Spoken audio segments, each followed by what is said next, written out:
Hi, and welcome to another episode of Hey, have you read this book? Today's book is Dr. Mary's Monkey, written by Ed Haslam.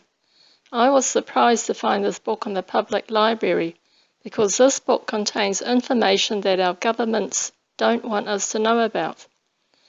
Haslam writes about his investigation into the murder of Dr. Mary Sherman and how Dr. Mary's death is connected to cancer-causing vaccines, the origin of AIDS, Lee Harvey Oswald, and the JFK assassination.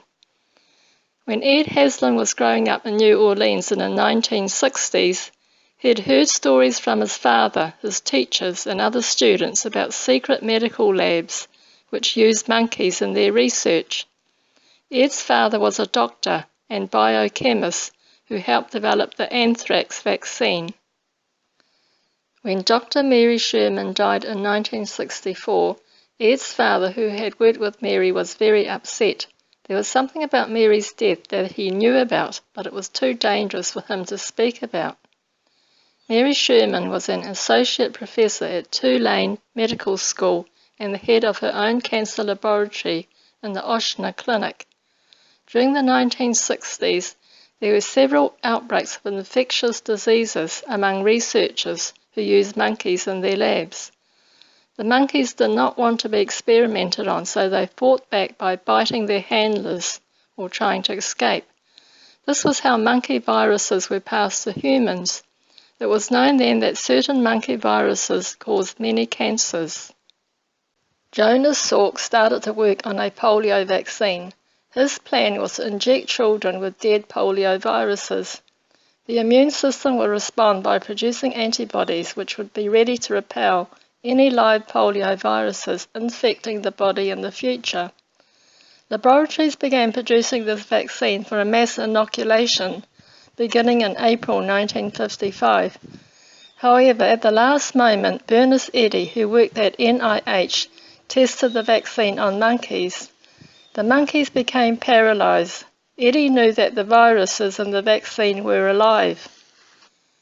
She warned NIH of the disaster if the vaccinations were to go ahead. Millions of dollars had been invested into making this vaccine, so NIH decided that the vaccinations would proceed, resulting in many children becoming crippled or dying. This was the biggest fiasco in medical history. A second vaccine using a weakened live virus developed by Albert Sabin was eventually used and seemed to be safe. The vaccine manufacturers had grown their polio viruses on monkeys' kidneys. Bernice Eddy found that there were also other monkey viruses on the kidneys.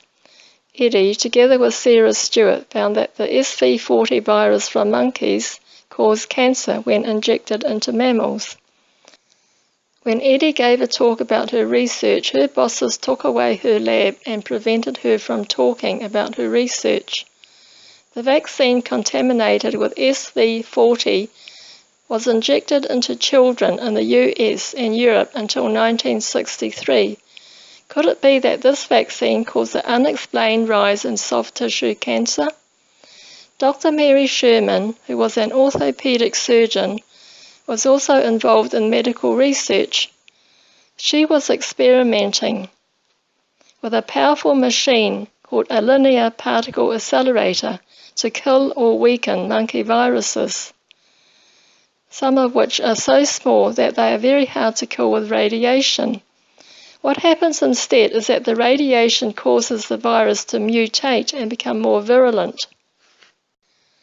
The explanation of Mary Sherman's death being caused by fire didn't make sense. The fire in her apartment had not caused much damage, other than a slightly burned mattress and some half-burned clothes. So why was her body so charred? Her right arm and part of the right side of her body was completely burned away. During his investigation, Haslam finds out that Mary must have been burned by the linear particle accelerator, which she had been using and was secretly located in the grounds of the U.S. Public Health Service Hospital in New Orleans. This machine used massive amounts of energy and took up 3 floors in a building which was guarded by soldiers with machine guns. There may have been an electrical problem with the machine and Mary was electrocuted. Was her death an accident or had someone sabotaged the machine?